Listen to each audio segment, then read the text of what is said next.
Hello friends, चलिए हम लोग प्रेजेंट इंडेफिनिट टेंस का कल हमने नेगेटिव पढ़ लिया था। उसी में थोड़ा और नियम बचा है, चलिए उसी को आज हम लोग पढ़ते हैं। ये देख लीजिए, यहाँ नोट लिखा है, देख लीजिए।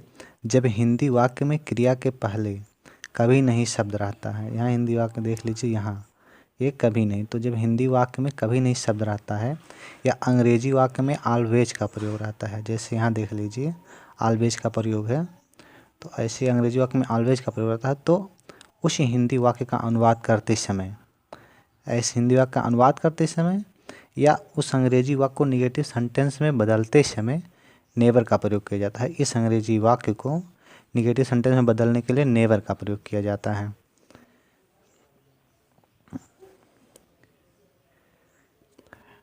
नेवर का प्रयोग किया जाता है, ना कि नॉट का। नॉट का प्रयोग नहीं, नेवर का प्रयोग किया जाता है। और जब नेवर का प्रयोग होता है तब ऑलवेज को निकाल दिया जाता है।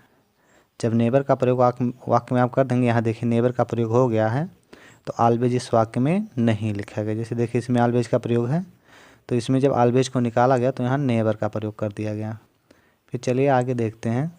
और जब नेवर को निकाला जाता है तब क्रिया को यथावत लिखा जाता है। मतलब कि जब यहाँ नेवर को आप निकाल दोगे तो क्रिया जैसे यहाँ लुल से लिखा है तो वैसे ही रहेगा, उसमें ना उसका यस निकलेगा ना यस निकलेगा, जैसे क्रिया है वैसे मूल रूप में अपने रहेगी। फिर देख लीजिए, यहाँ तक कि यस या ईएस को भी नहीं निकाला जाता है। हमने आपको पहले ही बता दिया, क्रिया जैसे रहेगी वैसे यथावत रहेगी, ना तो उसका यस निकलेगा ना यस निकलेगा, कुछ नहीं, जैसे रहेगी वैसे आपको लिख देना है। उसके बाद में इसके साथ साथ नेवर के साथ डू, डज या डिड का प्रयोग कभी नहीं होता है। आपको नेवर के साथ में, जैसे आप उसमें जब नॉट का प्रयोग करते हो तो डज नॉट का प्रयोग कर देते हो, डू नॉट का प्रयोग कर देते हो, लेकिन जब नेवर का प्रयोग करोगे तो आप ना डू का प्रयोग करोगे, ना डज का प्रयोग करोगे, ना डिड का प्रयोग करोगे। फिर जिस वाक्य में नेवर का प्रयोग किया जाता है उस अंग्रेजी वाक्य में क्रिया हमेशा इंडेफिनिट में ही रहती है। ये आप लोग जान लीजिए, बहुत इम्पॉर्टेंट है।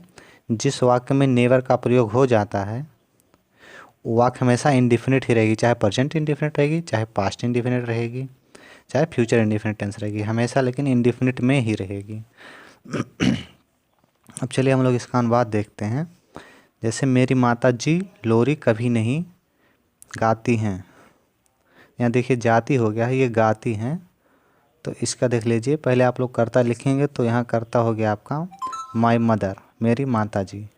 फिर यहाँ गाने के लिए, यहाँ कभी नहीं के लिए आप नेवर का प्रयोग करेंगे, और लुल से मतलब होता है लोरी गाना, ये अफर्मेटिव सेंटेंस है। अब इसको हम ये निगेटिव सेंटेंस है, ये माय मदर नेवर लुल्स, ये निगेटिव सेंटेंस, इसको हम अफर्मेटिव, यहाँ देखिए दिया गया है, इसको अफर्मेटिव में चेंज करेंगे। तो अफर्मेटिव में चेंज करने के लिए देखिए क्या होगा, माय मदर ऑलवेज, नेवर के स्थान पर केवल ऑलवेज का प्रयोग कर देंगे और क्रिया में कोई परिवर्तन नहीं होगा। जैसे यहाँ लिखा गया है देख लीजिए, तब क्रिया यथावत लिखा जाता है, तो क्रिया यथावत लिखा जाएगा, उसमें यस या यस को ना जोड़ा जाएगा ना निकाला जाएगा। फिर दूसरी वाक्य को देखते हैं। जैसे यहाँ है, मैं आपकी सहायता हमेशा करता हूँ, तो आई मतलब मैं हो गया। अब सहायता करना, उसके पहले ऑलवेज हमेशा लिखा है, तो हमेशा के लिए आप ऑलवेज का प्रयोग करोगे। फिर सहायता की इंग्लिश लिखोगे हेल्प, फिर आपकी मतलब होता है यू, तो आई ऑलवेज हेल्प यू। अब इसको हम लोग निगेटिव में बदलेंगे, तो निगेटिव में बदलने के लिए ऑलवेज के स्थान पे नेवर का प्रयोग किया जाता है, तो आई नेवर हेल्प यू। बस ये आपकी वाक्य हो गई पूरी। ये देख लीजिए पेज बड़ा है यहाँ पे, तो थोड़ा सा ही यही नियम बचा था। चलिए ये नियम पूरा हो गया। अब हम अगली बार पढ़ेंगे इंट्रोगेटिव सेंटेंस।